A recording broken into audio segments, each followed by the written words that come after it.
படுக்கை வசதியுடன் கூடிய வந்தே பாரத் ரயில்களில் எவ்வளவு குறைந்த தூரம் பயணித்தாலும் 400 கிலோமீட்டருக்கான கட்டணத்தையே செலுத்த வேண்டும் என்பது உள்ளிட்ட கட்டண விவரங்களை ரயில்வே வெளியிட்டுள்ளது.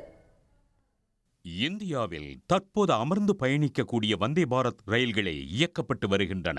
அடுத்த கட்டமாக தூங்கும் வசதியுடன் கூடிய வந்தே பாரத் ரயில்களை இயக்க ஆயத்தமாகி வரும் இந்திய ரயில்வே அத்தகைய முதலாவது ரயிலை கவுஹாத்தி கொல்கத்தா வழித்தடத்தில் ஜனவரி 17 முதல் அறிமுகப்படுத்த உள்ளது.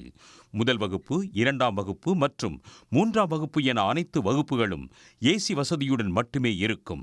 இதற்கான கட்டண விவரங்களை ரயில்வே துறை வெளியிட்டுள்ளது.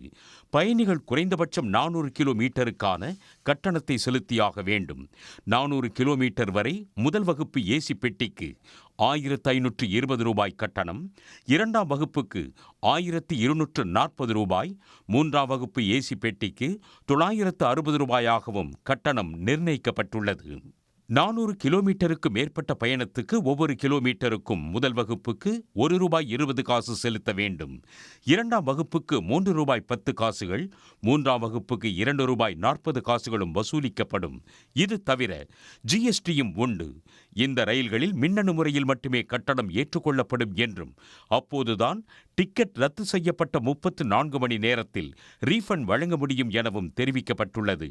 கவுண்டர்களில் எடுக்கப்படும் டிக்கெட்டுக்கும் மின்னணு முறையே பின்பற்றப்படும். தூங்கும் வசதியுடன் கூடிய வந்தே பாரத் ரயில்களில் உறுதி செய்யப்பட்ட டிக்கெட் மட்டுமே வழங்கப்படும். RAC மற்றும் காத்திருப்பு பட்டியல் டிக்கெட்டுகள் வழங்கப்படாது எனவும் தெரிவிக்கப்பட்டுள்ளது. உடனுக்குடன் செய்திகளை தெரிந்து கொள்ள சன் நியூஸ் பெல் ஐகானை கிளிக் பண்ணுங்க.